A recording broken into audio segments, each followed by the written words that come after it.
Marisol, are you going to start the sharing? Sure. Yeah, Marisol, you can start sharing your screen. Sure. Great, thank you.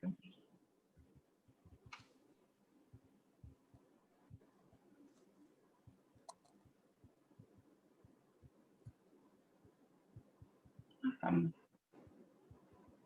Welcome, everybody. My name is Susan Barrett, and welcome to session B2, Enhancing PBIS to Promote Resilience and Relationships During Crisis. I am Susan Barrett with Old Dominion University and one of the partners with the Center on PBIS. And I'm joined by our other lead presenter, Kat Rollerson of the University of South Florida. And we are just going to do a quick setup and get out of the way because we have a fantastic exemplar with us today from Puerto Rico, Marisol Ocasio. And we want to give ample time to let her describe their incredible journey of promoting resilience across their entire community. So we want to be able to give ample time for that. As a reminder, in the next slide, we do have some expectations for you. Marisol, if you could just advance the next, thank you. Yes. As in other sessions, we want to make sure that you have an opportunity to engage with us, and we want to make sure that you understand that you can ask questions using the polls tab, and you can also chat with us and provide comments or additional questions that you might have. We want to make sure we're using inclusive language and we're using sincere phrasing. Try to limit your distractions. And then we will try to address as many questions for you at the end of our session during the last 15 minutes. So we're excited to kind of field all the questions that you might have for either Kat, Marisol, or myself. In the next slide, because we are focused on self-care and mental health, and we're recognizing the increased stress and anxiety and trauma that our whole world is right now facing, we want to also offer some self-care expectations, particularly under the category of safety. And this might be something that you can take back with your school or your community, your state, your district. I want to make sure that we're very much aware of our stress levels and that we're taking an opportunity to take breaks, mind and movement breaks. We're drinking enough water. We're double checking on our friends. And if you do feel a sense of hopelessness, we want to make sure that you know that there's a dedicated hotline, a suicide hotline, and more recently there will be a new hotline added in the coming weeks. I think that was legislation that just passed. So again, we just kind of want to make sure that this is seen as a fluid document, and we're always looking ahead at the needs of our community and knowing the stress levels that exist right now. We want to make certain that we are taking care of one another. So just a couple more setup slides. In the next slide, want to make sure you don't accidentally navigate away from this session. If you accidentally click on a button, just remember that you'll have to rejoin our meeting. So we've given, I think, enough tips for the participants and other prompts that you're getting really savvy at this point in our journey together, but just want to make sure that we remind you of that. In the next slide, we want to start to talk about the specific objectives for our session together with you this afternoon. So we want to set you up to be able to identify key considerations in returning to school after and during crisis. We want to model critical relationships and decision-making that promote ongoing implementation with the context of the crisis. And during the session, we will describe the benefits of engaging in implementation that is responsive to the needs of our students and our staff who we're serving, and focus on this idea of creating a culture of wellness across multiple levels of implementation. In the next slide, I want to do a couple more setup before I turn it over to Kat.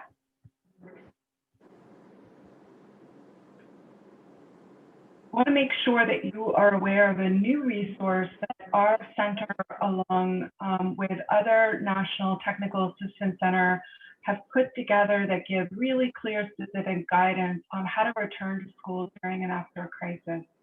And so we've offered the link to be able to get this resource. One of the things that we tried to do was make it usable for classroom teachers, all the way through to district leaders, school leaders, and state leaders. And so we are hoping that we set it up in a way that you can narrow in on your focus area rather than needing to read the entire document.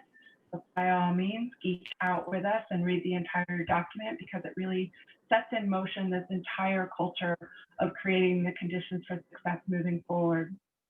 In the next slide, we want to highlight some of the things to kind of focus on. And as you think, as you listen to the story of Puerto Rico and what Maricel is going to share with us, we want you to really think about how to permeate this throughout the entire cascade of implementation. And so one of the things we've tried to do with that resource I just mentioned and with this session for you today is to make sure there's this symmetry of process and how we set up the conditions. And so that bi-directional communication, where we give voice and empower everybody within the community to join in this effort and really push against status quo and make sure that we never go back to the way things were, because it wasn't working for everybody then. And so we have this opportunity right now to change everything about creating and designing a system that meets the needs for every single person that's living within that community. And we do that through an entire cascade of implementation. In the next slide, again, as you're listening to the session today and in the sessions within our forum, we also want to make sure that you recognize that this is a team sport, right? And that wherever you are in the implementation cascade, whether you're at the state level or you're working in the school building level, it's really critically important to have a well-functioning team. And we need players on that team who have both executive team functions and implementation team functions. So we need people on our team who can make really critical decisions about the way we engage with all stakeholders, where we align our thinking around pulling all of these things together under a single system of delivery, where we're interconnecting funding streams that promote a prevention platform, where we re-engage with our policymakers to drive these wellness considerations, to drive mental health, and establishing these cultures within our policy statements. And then finally, we need people on our team that can really create a healthy, competent workforce. And that means repositioning how we think about our pre-service curriculum and the way that we think about our professional development activities moving forward. And that it's always team-based, and that we always have an opportunity to apply that new content knowledge into our action planning process within our organization. On our team, we also need those folks that are charged with implementation. So we need our trainers to guide the work in maybe smaller dose right now, given all of the overwhelmed nature of what we're dealing with. But we also need coaches to guide our efforts to make sure we're staying the course and staying with those evidence-based practices and not veering off into unacceptable variation. We need to lean on data and be able to evaluate what we're doing is actually working for the students and the families and staff that we're working with. We also want to make sure that we have the skills and strategies to do this job well and to do it with high fidelity.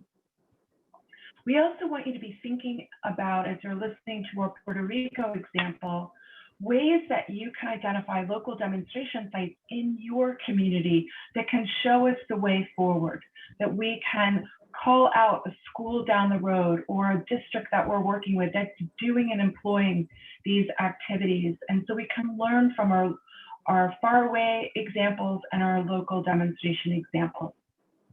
And then finally, as you're listening to the session today, we want you to think about going back to basics. And that's one of the highlights and major themes of this session, but also our forum and the resource brief I just shared with you. So in the final slide, before I turn it over to Kat, I want you to be thinking about, as we go back to basics, to what extent are we connecting? And Marisol, if you could advance us one more slide, that would be awesome.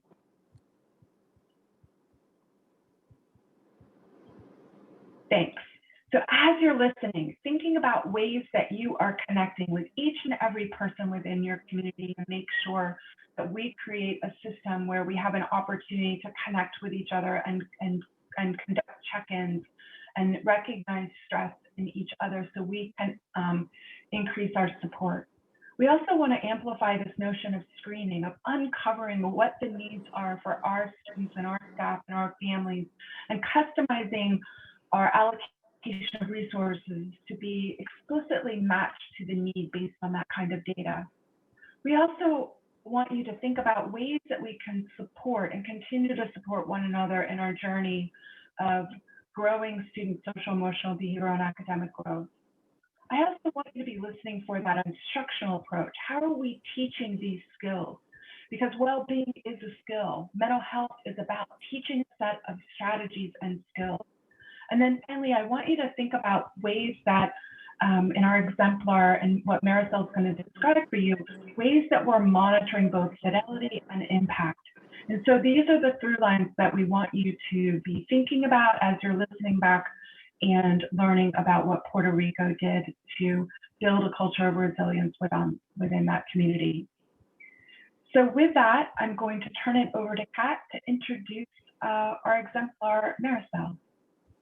Sure, and I think you had one more reminder slide, Susan. Did you want to do these last reminders? Yes, thank you. Sorry, one more slide, and then I'll turn it over to you.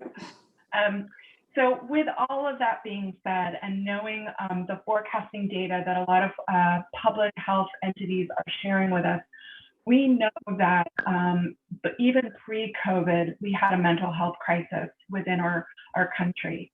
And so post-COVID, we know that the needs will be staggering. So mental health is really seen as a top priority in our schools and our communities. We know that we need systems and structures. We need to redesign those systems and structures to be able to handle the magnitude of the problem, especially for students, staff, and families that are experiencing high rates of anxiety and depression. So the anchor for being able to uncover need will be very critically important to uncover people with internalizing needs like anxiety and depression. I want to make sure that we are invested in one comprehensive system, but that we have the agility, right? In MTSS and PBIS, we've always adapted to fit the need of our students and families.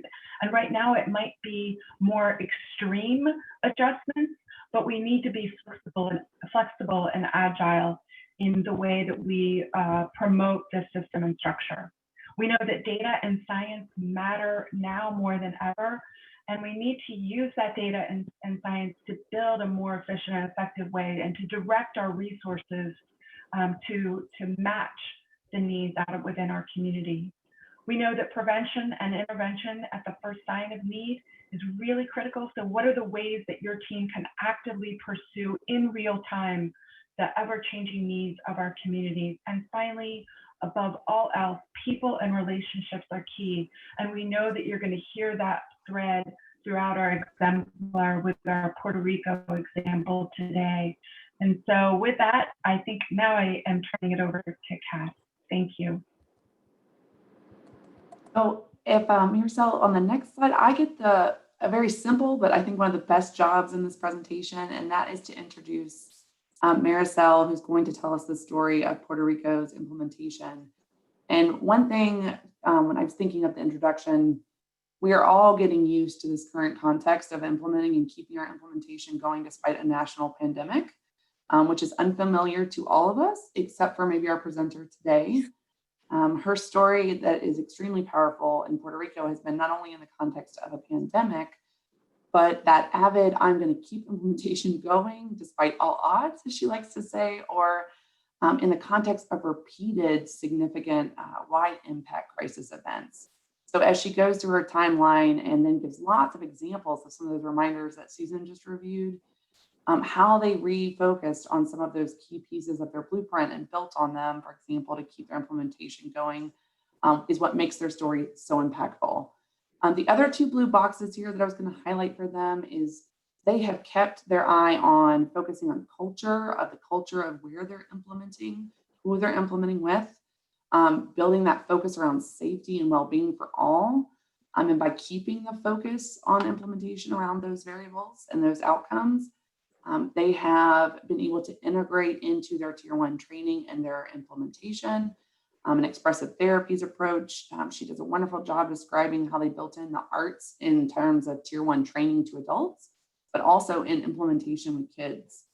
So integrating that expressive therapies approach and then continuing to ensure some of those enhancements are present for not only physical safety, but psychological safety as part of a trauma-informed Tier 1 approach in their PBIS framework.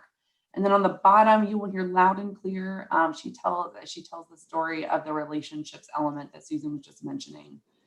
So Marcelle is very unique, and we thank her so much for sharing her story today, because she's not only representing a state leader in perspective and experience, but a mental health expert that has that ability to integrate some of that knowledge within their Tier 1 trainings and supports the state regional level. But she also comes with the strength of not only understanding, but valuing that culture that they're implementing in. And this is loud and clear as she goes through their very powerful story of how they've kept their implementation going.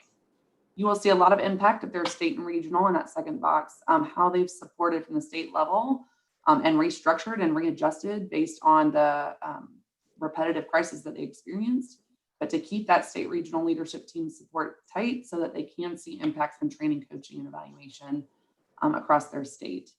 So with that, Marisol, I want to say thank you again for sharing your story, and I'm going to give you the floor. Thank you, Kat. Buenas tardes. Good afternoon to everyone. It is an honor to be here representing the PBIS implementation in Puerto Rico. I want to acknowledge that I'm here thanks to the sacrifice and commitment of thousands of people who've been working towards improving school climate in Puerto Rico and positively impacting students' lives, despite the many challenges you'll hear me recount.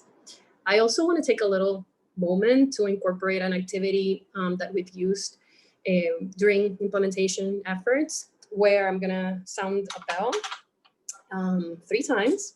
And I want you guys to consider, if you work with younger students, to incorporate this in the classroom and ask, so what do dogs do when they hear a sound? And so, usually it's like, oh, I don't know, they bark. They kind of stand up straight and ears are up and they're looking or moving towards the sound where it's coming from. So I would like for you to incorporate this while listening to the sound of the bell, and do like a little dog, even though you may look crazy to whoever's around you at home, and just listen to the sound of the bell until it fades. Once it fades, you put your hands down on your lap and then wait for the sound to come back again. We'll do it 3 times. And if you work with older kids, then we would incorporate that more, as we tend to do with adults, by simply asking them to sit straight and comfortably and just close their eyes if they feel comfortable, and listen to the sound as it fades, simply focusing on the sound and just taking a moment to pause, where we can model being present, encouraging paying attention, and simply taking a break from everything, including the avoiding Zoom fatigue. Okay, so here we go. If you have younger kids, you do the dog ears. If you're older kids, you simply do the sitting and listening and being present. Here we go.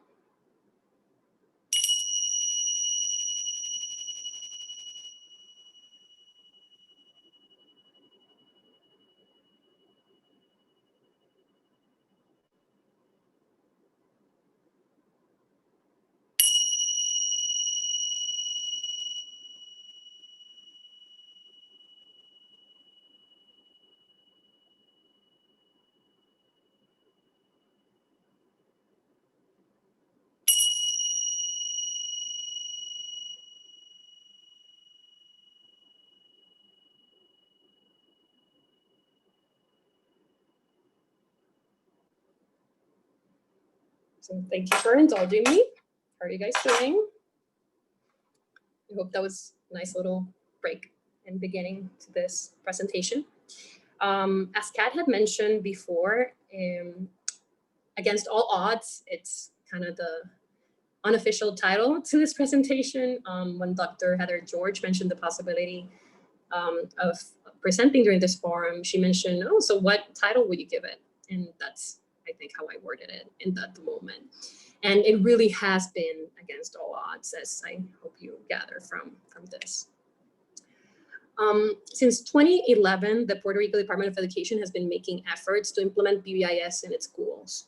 Primarily, back then, it was to tackle school violence, absenteeism, and bullying, which was a big topic back then. Yet its context was oversimplified and the system's approach was not really followed. Its translation and adaptation was muddled and confusing since it integrated other approaches to the framework. By 2017, there was new public policy of transforming the CEA system to an LEA system. So PBIS was approved for implementation by establishing an evidence-based framework to prevent and manage behavioral issues in schools and impact academic achievement during the 2017-2018 school year. The Associate Secretary for its Special Education Program, Eliezer Ramos Pares, has been our champion since then for the new implementation efforts to take place with fidelity under the wing of Dr. Heather George at USF and at the National Center on PBIS. He had been involved in the past implementation efforts, and so he was well aware of the shortcomings it had and was very committed, has been committed to fidelity. This is the internal structuring efforts that were put into place. Special Ed took charge of the PBIS work plan, which was approved to impact 931 schools, primary schools around the 7 regions in the island, by initiating a collaborative relationship between the agency and the vendors who would offer the Tier 1 PBIS training and coaching to PBIS teams at each of the schools. The structure was defined to allow for implementation consistency and sustainability in the long term. More than 30% of student population in Puerto Rico is identified as students with disabilities, and thus this results in an overburdened system. The PBIS framework's purpose is to impact all students by preventing and responding to their needs earlier. This results in more effectively identifying students with more intense needs and true disability. PBIS fidelity in Puerto Rico means having the material translated to Spanish and modeled to our particular style. I call it Creole style. It's somewhat of a harsh translation from criollizado, which is what we would call something that we make it our own in Puerto Rico, because we do this to fit all cultural idiosyncrasies by incorporating the arts, particularly in this case. It was critical to PBIS teams, school personnel, and the students' engagement and consistency in the training materials utilized across all schools, independently of their region. Then Irma Maria happened. So I'm gonna back up a little bit here and give you an introduction of Puerto Rico and a glimpse of what it was like to experience 2017 in Puerto Rico while pushing forward with this PBIS implementation. I will be moving towards Chrome here so I can show you the video.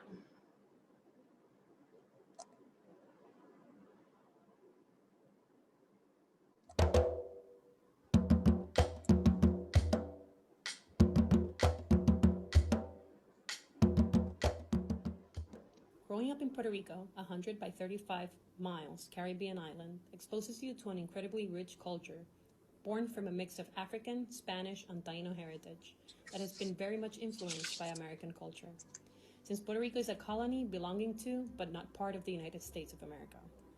This is a complex political relationship that has its roots in the 1898 Spanish-American War, when the U.S. invaded Puerto Rico and seized the island from Spain, who had colonized it in 1492.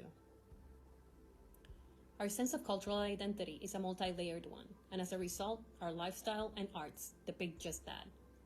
An ever-connecting, passionate, and colorful web that strengthens and unites us despite the challenges we face.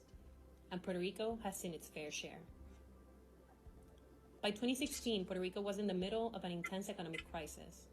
had 3.3 million citizens, with 43.5 of those considered to be living in poverty, with an $11,688 per capita annual income. With a fiscal control board assigned to oversee the use of governmental funds, since the island is not legally allowed to file for bankruptcy. By 2017, the goal was to restructure the financial debt, establish a payment schedule for bondholders, and restabilize the economy.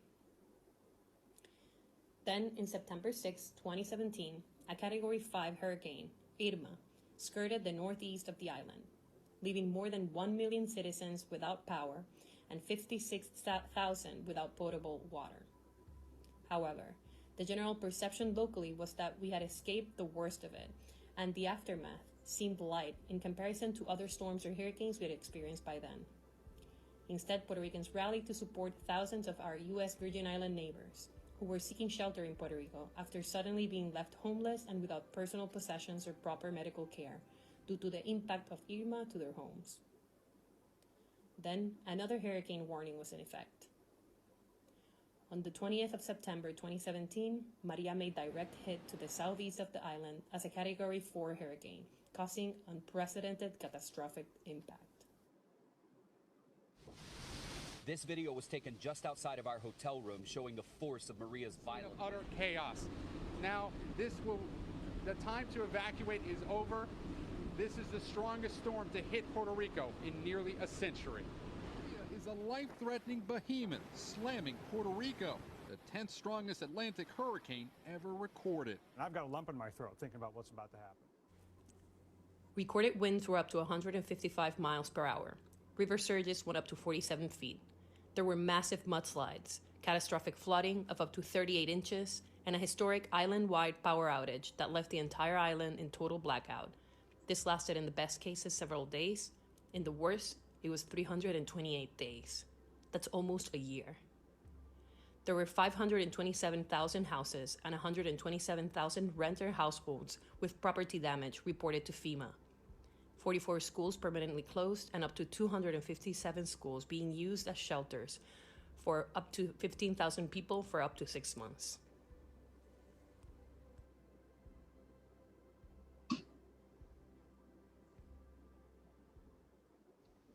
An estimated 64 lives were immediately lost during the storm, and over 2,000 lives were lost due to secondary conditions like the lack of power, contaminated water resources, and limited to no access to healthcare services.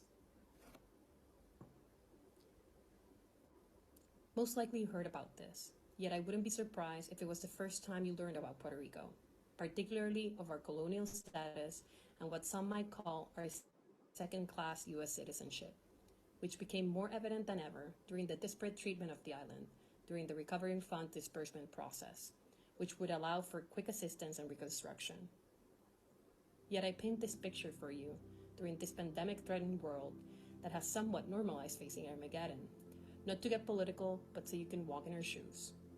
Anticipate the inevitable challenges that will continue to come your way, and gather what you can to mitigate the impact this situation can have in your family, school, district, and state, as well as to try to contextualize the implementation of BBIS to a new reality worldwide. So back to the presentation.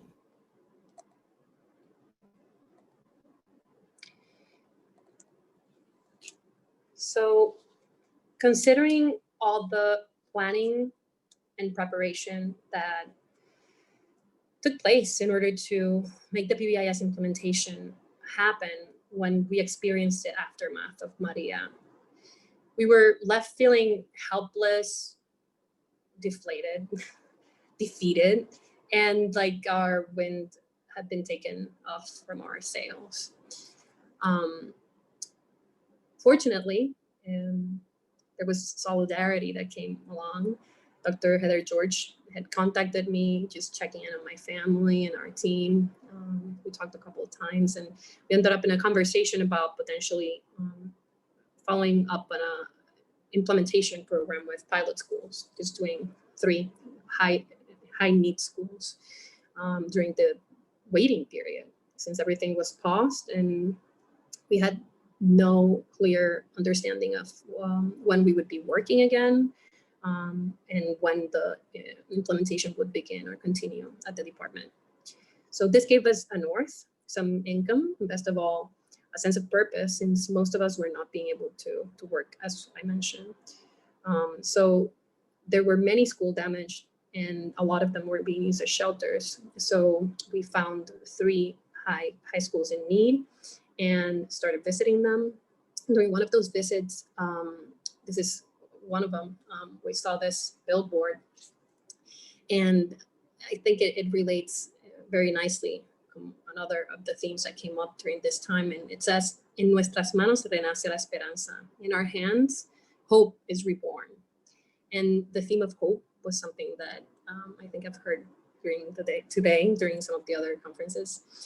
But hope, perseverance, pushing through challenges that we're facing now, and we were facing back then in a unprecedented kind of new reality.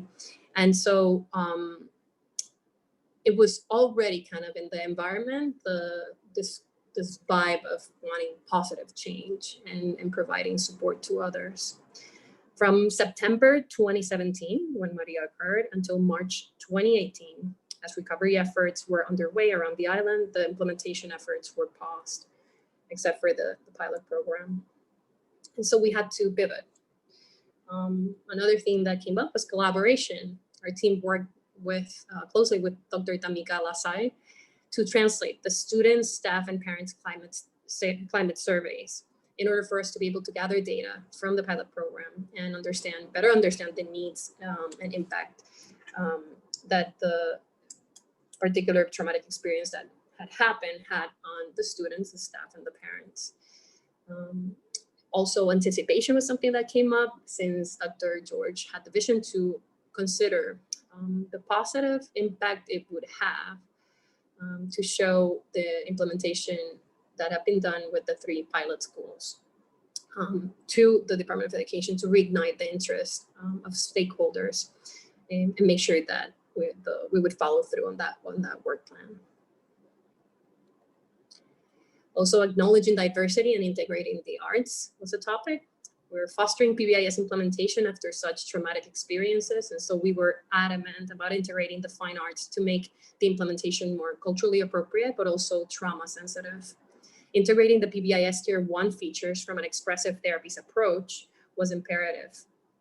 It was an aspect that helped burned out school personnel and students having experienced a wide range of traumas to feel held and heard. We made it fun. That was another important aspect and theme that came up. We wanted to, the environment was so tense and yes, hopeful and working against the odds to make things happen. But we wanted for kids to have fun, for the school personnel to kind of relax a little bit and be open to incorporating PBIS through the arts, through activities that were helpful, in just letting them loose and laughing a little bit. Plus, when we laugh, we tend to learn and remember better. So we were conscious of incorporating a fresh approach to those train-the-trainer workshops. Translation and adaptation happened to impact 856 schools from the initial 931. Now we had 856. We incorporated the climate surveys to expand outcomes.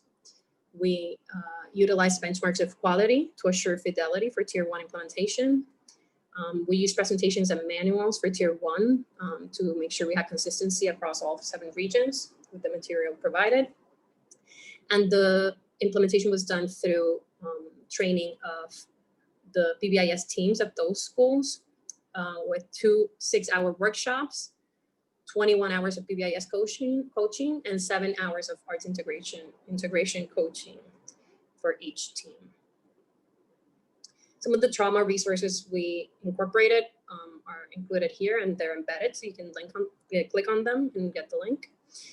Trauma-informed classrooms, technical assistance bulletin, the Wisconsin's Department of Public Instruction Trauma-Sensitive Schools Initiative, the Center for a Developing Child at Harvard University, and this wonderful YouTube video that talks about building adult capabilities to improve child outcomes. If you haven't seen it, you have to. It's amazing, and they have it in Spanish as well. Cultural sensitivity and the arts. PBIS cultural responsiveness field guide was used to somewhat provide us with a roadmap. Concepts of art therapy and expressive therapies fields were used as a base for the creative activities to be integrated to encourage emotional intelligence, psychological well-being, neuroplasticity, social change, positive school culture, incorporating context, which is very important, and it's very important now, and identities.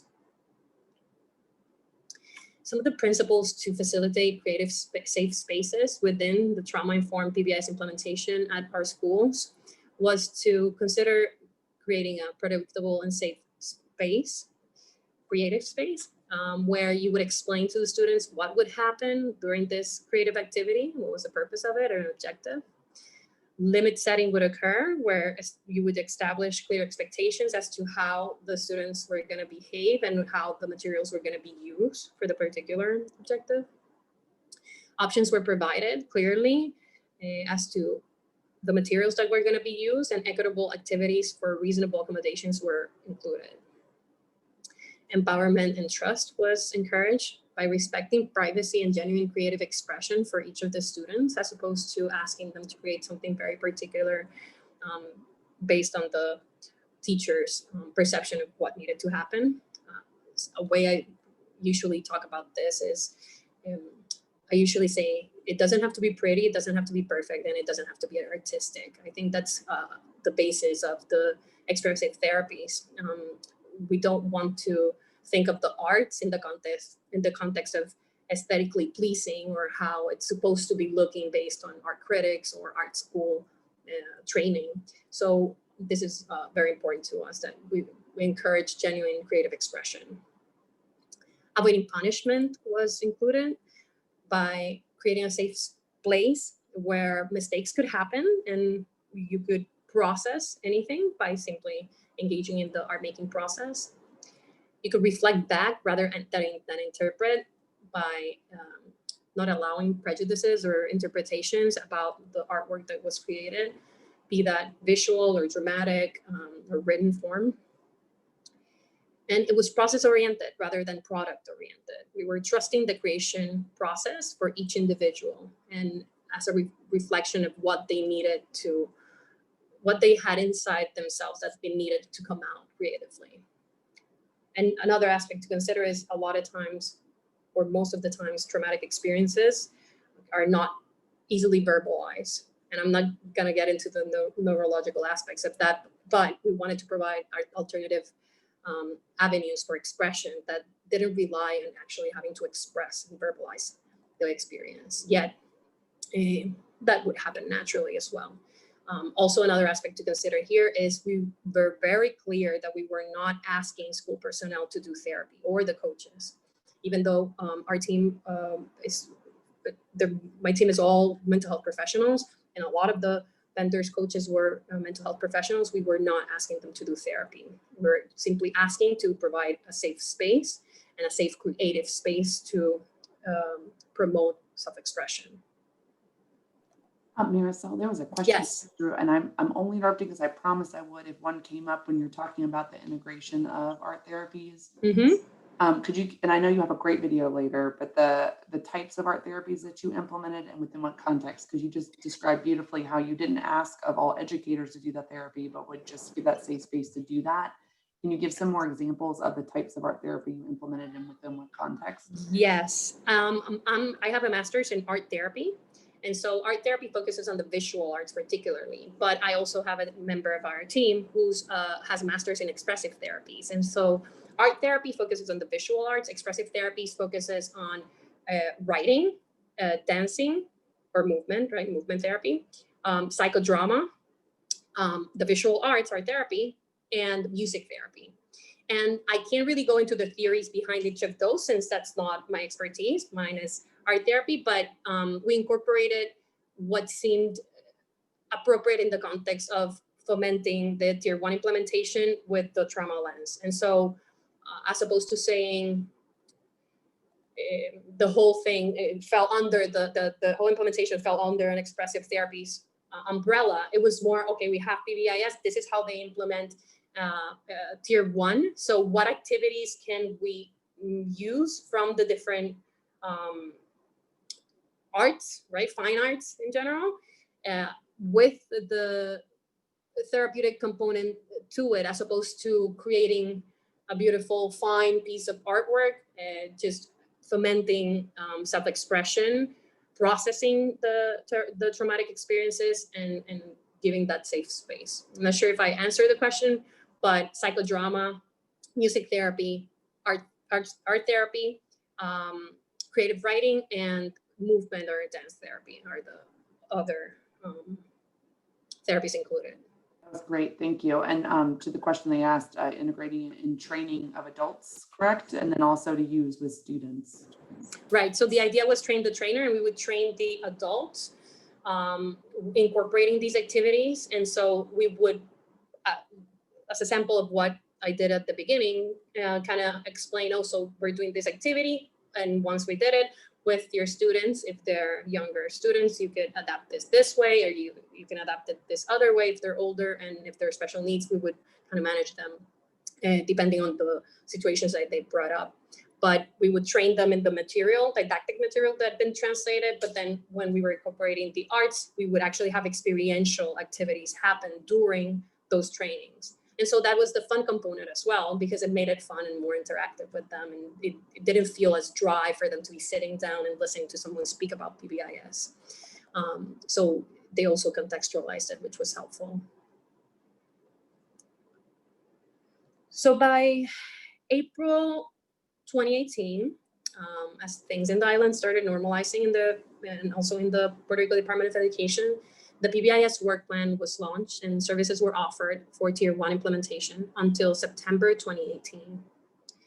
Some of the challenges faced, and some you can picture right now, school personnel's resistance to change, lack of support from regional personnel. They were burnt out, and it was understandable.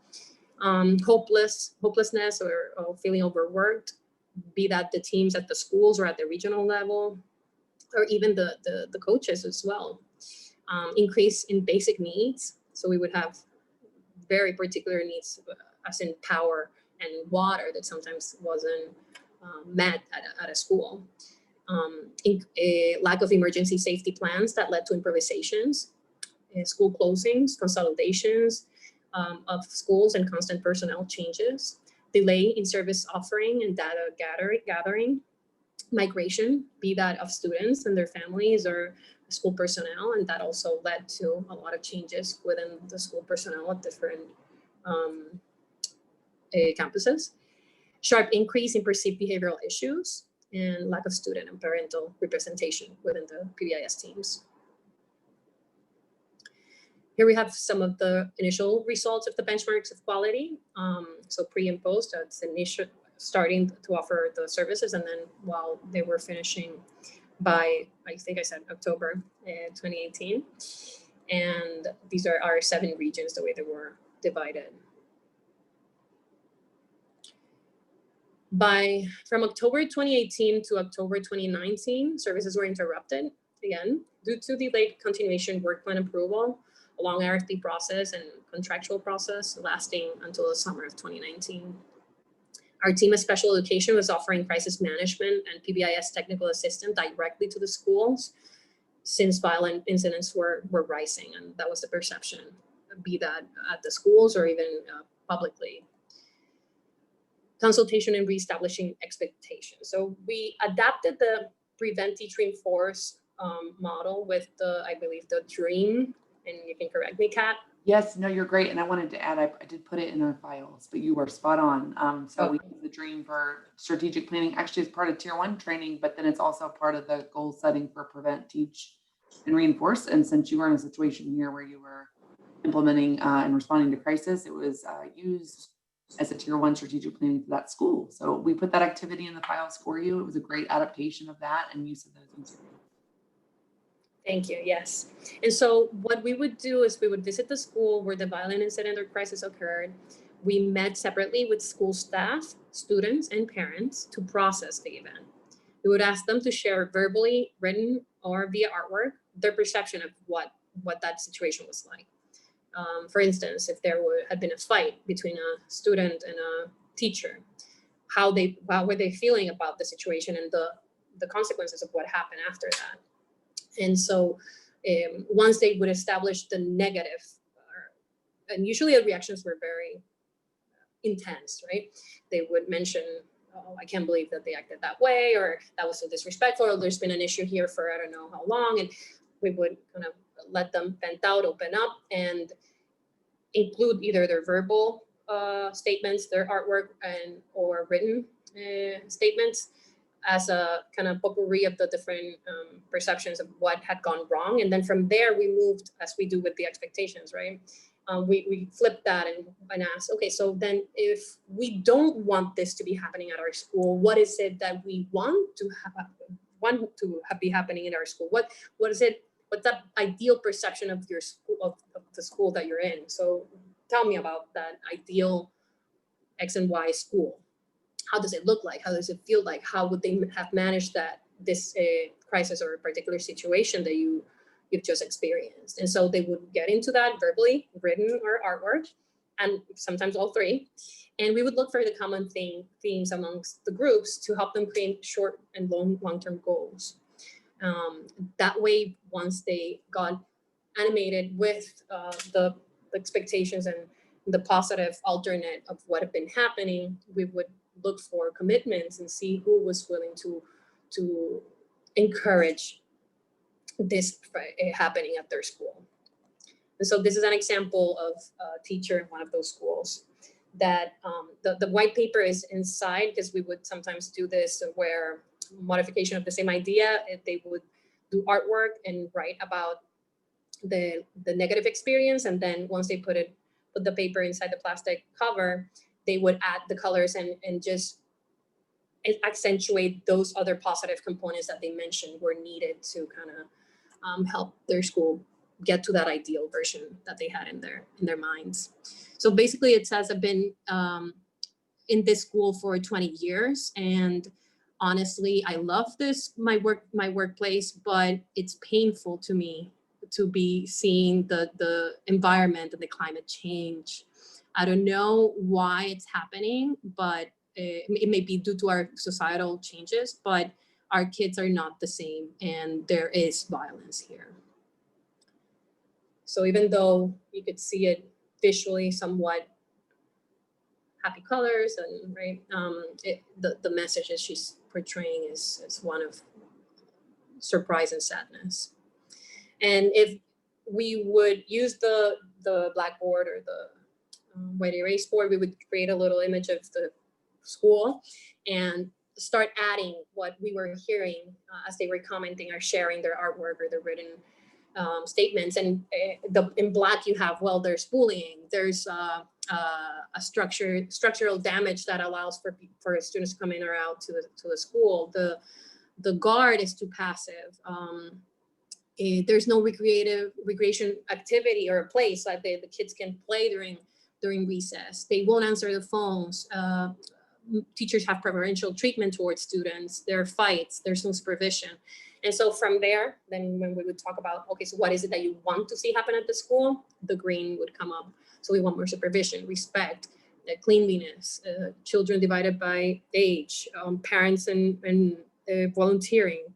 And so that's some of what would come up during these interventions. Or actually we call them conversatorios, conversations that we would encourage having. And then the summer of 2019 happened. When the leak of a chat of high government officials and other people became public, it ignited a political upheaval. And for the first time since 1952, the governor resigned. There was tension in the air. It was palpable. There were protests, there were riots for a couple of weeks. And so this also contributed to the delay of the pause that I mentioned up until October 2019. The second phase of PBIS implementation began then and lasted until September 2020. Didactic material had been created for Tier 1/2 PBIS implementation by the Special Ed Division, but it was not shared with the vendors on time for different situations, but the 3 vendors that were working with the implementation at that point had created their own versions. So translation adaptation to impact 612 schools included at this point the tiered fidelity inventory, TFI for tier 2, and presentations and manuals for tier 2. This would be offered via 3 6-hour workshops of training the trainer, 21 hours of PBIS coaching on tier 1 and tier 2 for those teams of the PBIS teams for those 612 schools. And then more challenges faced. Told you this was against all odds. In January 7th, 2020, a 6.4 magnitude earthquake hit the southwest of the island, but Puerto Rico is tiny, so we felt it. The entire island felt it, and there were some aftershocks that occurred. Pretty intense aftershocks, but are still even occurring much more mild. But this created another situation, complex situation where schools, we were on holiday break by then. We were supposed to start school, I think, a couple of days after, but that was inevitably delayed with no clear understanding of when particularly the Southwest schools would be able to go back, like the students would be able to go back, because every school needed to be inspected by a structural engineer. We didn't have enough in Puerto Rico by then, so we had to fly them here as well. So that was another complication. But on top of that, once a school was inspected, then you had the aftershock, and so you kind of had to inspect them again. So the process just became very complex. Some schools were totally ruined. Some were not looking great, but they had to be evaluated by professionals. And so some school populations ended up in tents and just close by to the school would continue their usual academic life, but under tents, or some others were consolidated. That population went into another school structure that was already approved to start classes. But it was a complex situation over an already complex situation. And then school started, and when normalcy was kind of started, it was somewhat starting between the end of February and initial March in some of the Southwest schools. We were hit with the pandemic. So there was a second phase, and during the second phase of PBIS, it was paused for the second time from March 17th until March 26th, when virtual offering of the services was approved. We were the only work plan that was that started at that point to offer services virtually. Simultaneously, virtual workshops were also offered by our team at Special Ed to all special ed personnel who wanted to participate on how to manage anxiety during COVID times from a PBIS perspective. We were promoting psychoeducation about how to mitigate the trauma impact, assist parents in establishing clear behavioral expectations at home for virtual learning or homeschooling, as well as to anticipate creating trauma-informed schools and when schools open. We were also offering training on how to integrate the use of reflective journaling with students from PBIS, from the PBIS perspective. This was to promote creative expression, as I mentioned before, but this time during the pandemic, while strengthening Spanish writing skills. And you'll see in the video that I'll present later, one of the vendors incorporated this idea, thinking, oh, we want to help students connect with the elderly, with their grandmothers, grandparents, because they couldn't see them. And so it was a nice way to contextualize what had been created so that they could send a letter and do this journal that was shared then with their grandparents. So it was beautiful. But the context of the reflective journaling, it's also not seen as something for grade. There's some what do you call them, rubrics that were used so that you would be encouraging development depending on the skills of the student, the age, and what was expected for the Spanish class, but not with a punitive idea. And these are the results for the benchmarks during 2019. You see the pre and post, a little bit higher. We have been a little skeptical as well with everything that's happened, how likely they're that high, but we've been managing case by case and also re-establishing the tier 1 almost every time that an impactful traumatic event happens, just because priorities change and there's a shift in the implementation to the context of what's happening and what's important to the school at that moment. So in conclusion, it's been an extremely challenging and shaky road towards BBIS implementation in Puerto Rico, with possibly more challenges than anyone could have expected.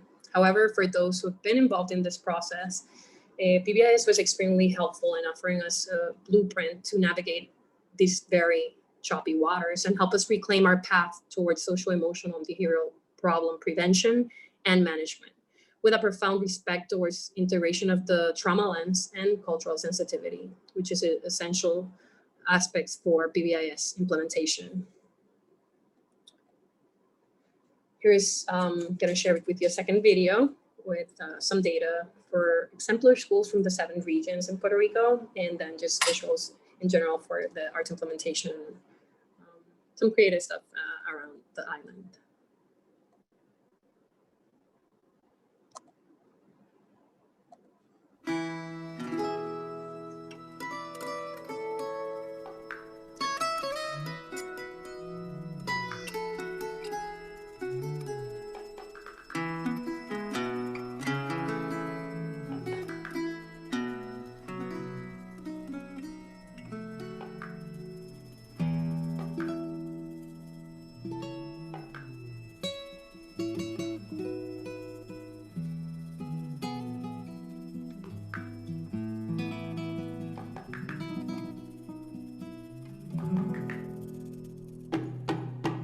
Desde que nacimos, nuestra mancha de plátano salió del mismo racimo.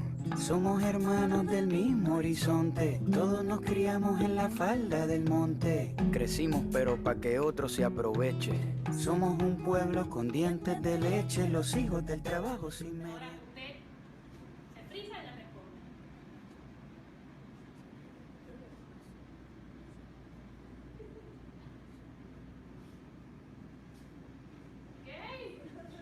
This is the initial training of the PBIS pilot programs.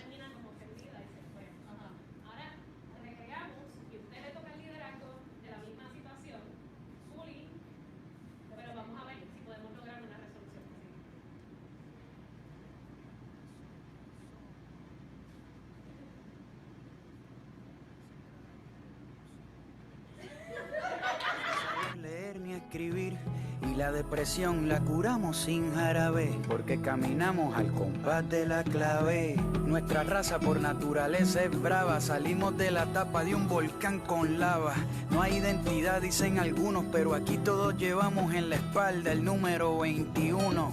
Aprendimos a caminar hace rato, con un pie descalzo y el otro con zapatos, con la medalla del cacique en la casa de empeño. Somos los dueños de un país sin dueño. Hijos del cañaveral, nunca se nos cae la pava. Esta raza siempre es brava, aunque sople el temporal.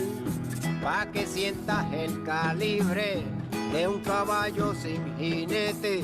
Mira cómo corre libre, se refleja en el machete. Somos el rocío cuando se desayuna, somos la marea cuando baila con la luna. Nos secamos el sudor con el viento sin toalla y nos perfumamos con la sal de la playa. Cuando el sol cuelga las nubes en el tendedero, de agua de coco son los aguaceros. Y soñamos desde la misma orilla sin perder el camino, porque aquí los cucubanos brillan. Viene el huracán y le rezamos a la cruz, y jugamos briscas cuando se va la luz, el calor.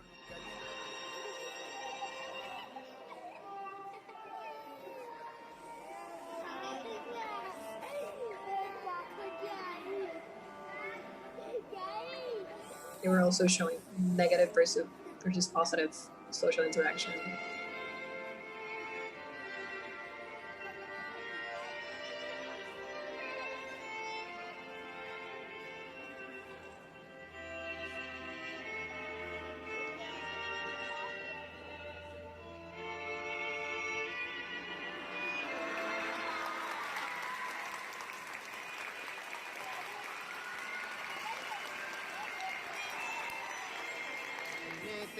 Mira cómo corre libre, se refleja en el machete, hijo del cañaveral. Nunca se nos cae la pava, esta raza siempre es brava, aunque sople el temporal. Pa' aprender a defendernos, nunca fuimos a la escuela, aunque el toro tenga cuernos, nuestro gallo tiene espuela. A latigazo limpio desde el descubrimiento.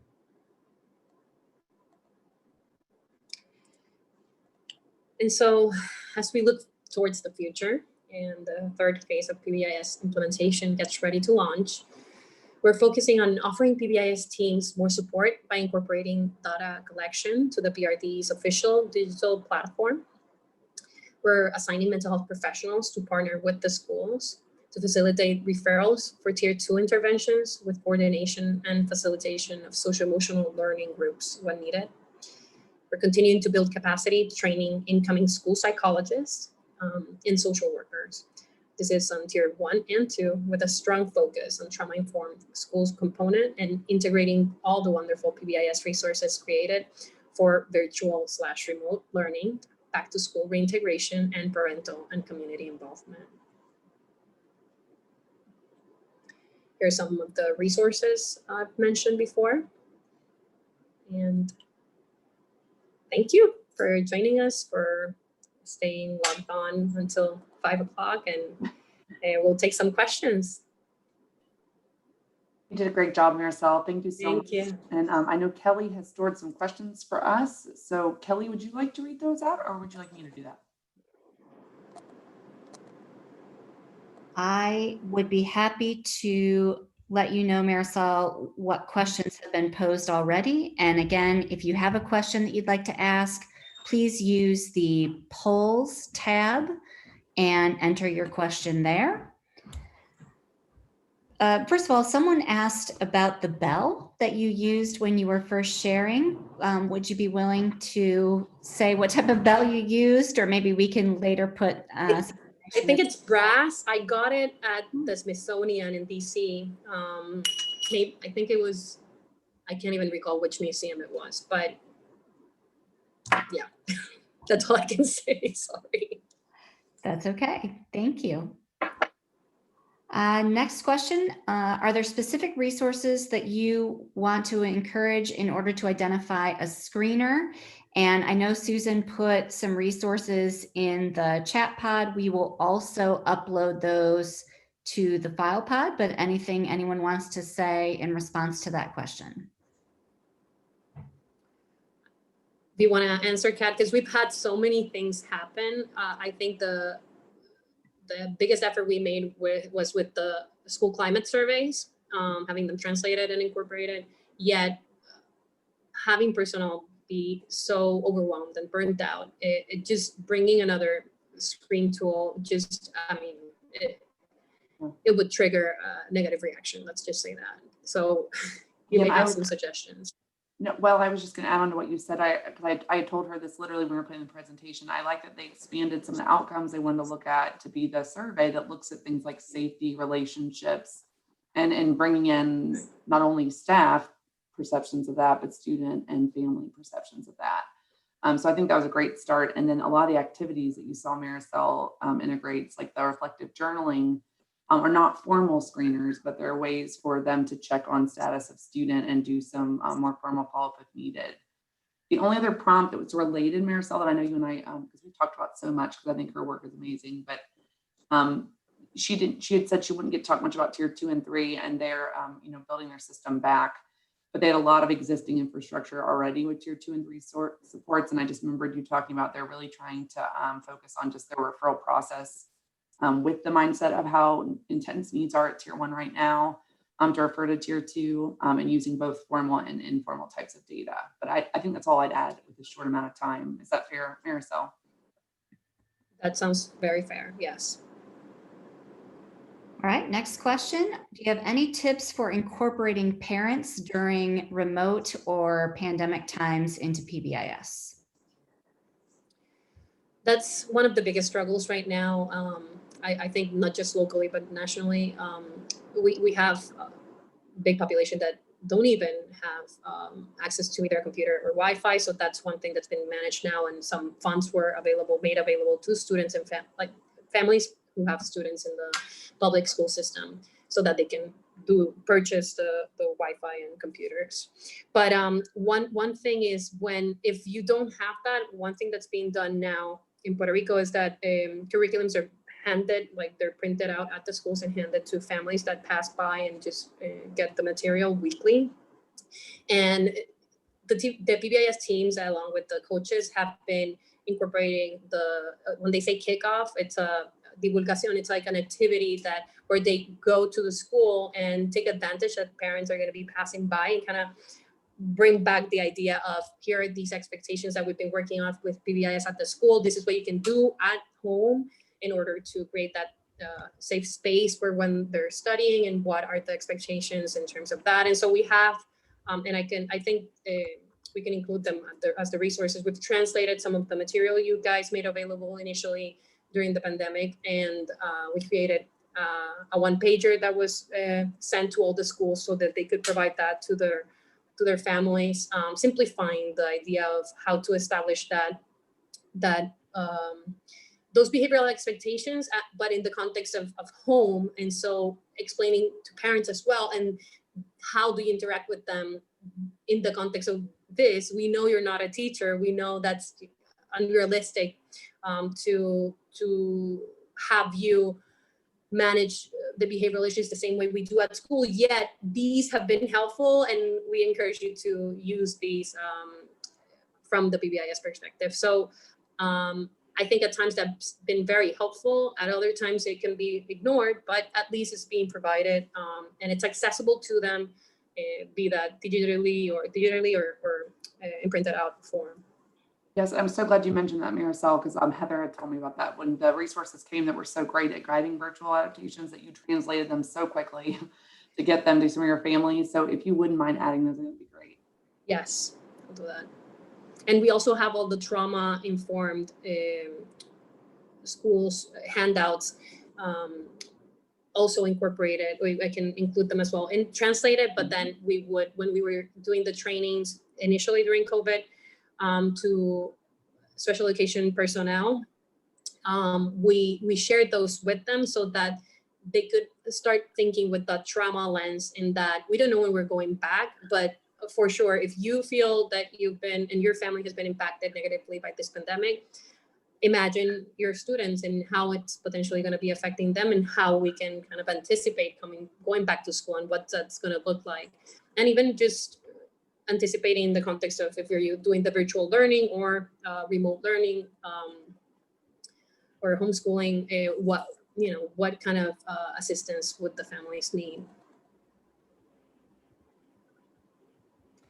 Thank you. Next question. There's actually several questions around art therapy specifically. And I know that Kat asked you a clarifying question earlier in your presentation, but could you speak a little bit to, how it was incorporated? Was it done school-wide, in the classroom, across tiers? Was it something that you used for all students or in small groups? And so I'm just trying to get it all out here for you. How often was it used? So we used it during the trainings as kind of icebreaker activities.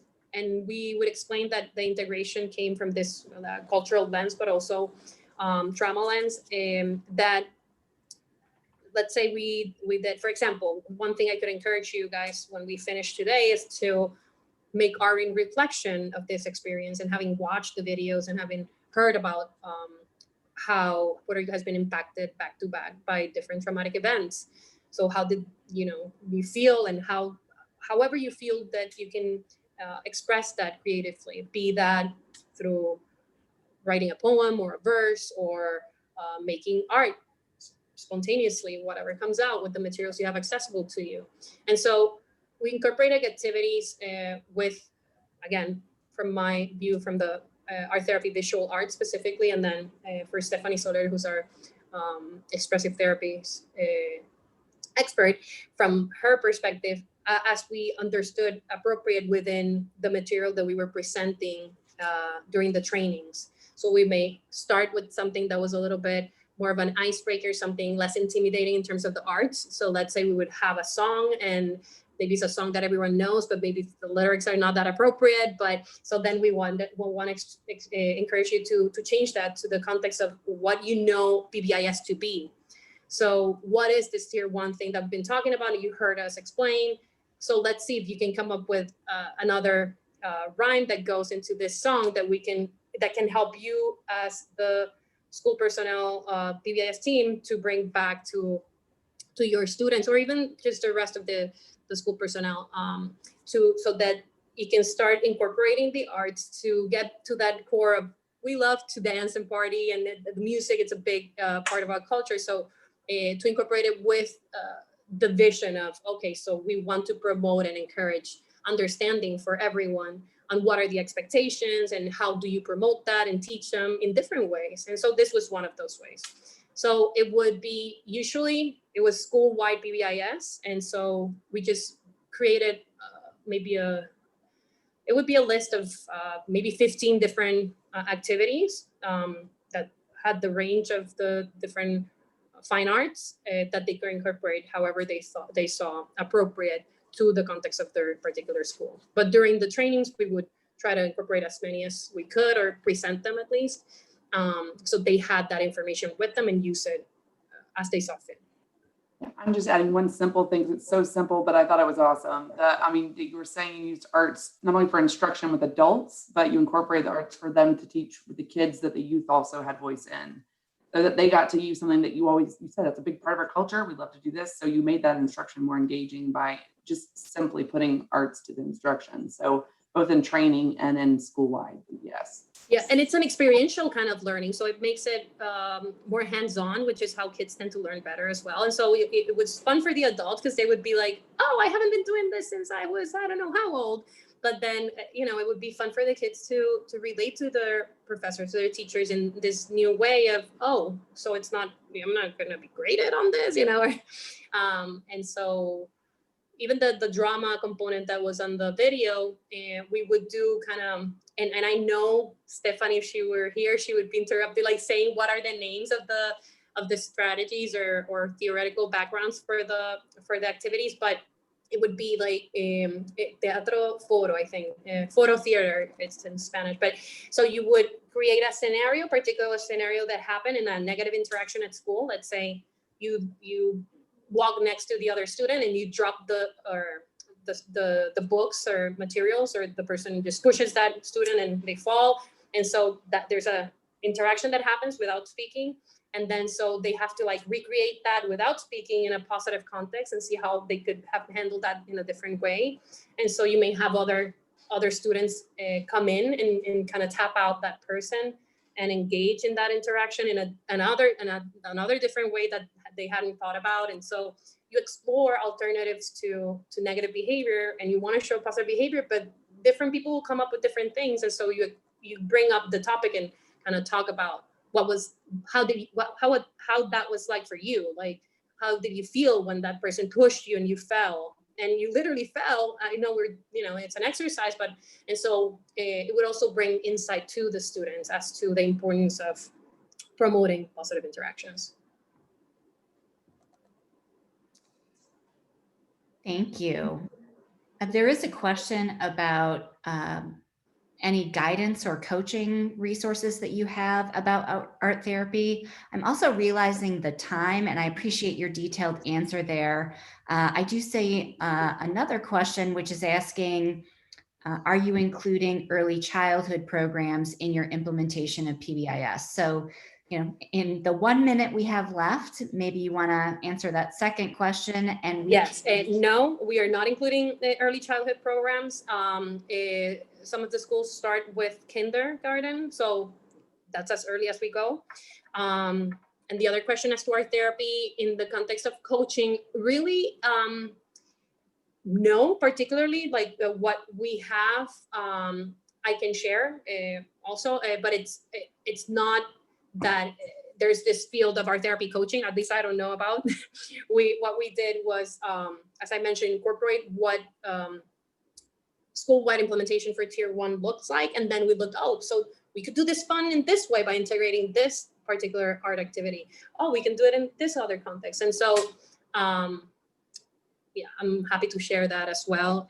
But there isn't like a protocol to follow or a manual, if that's what they were asking.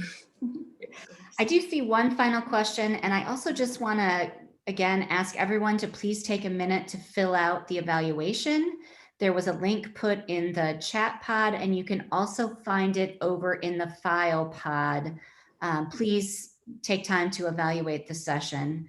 Finally, Marisol, question is, what happens next? Curious about any plans as Puerto Rico looks to emerge from the COVID crisis.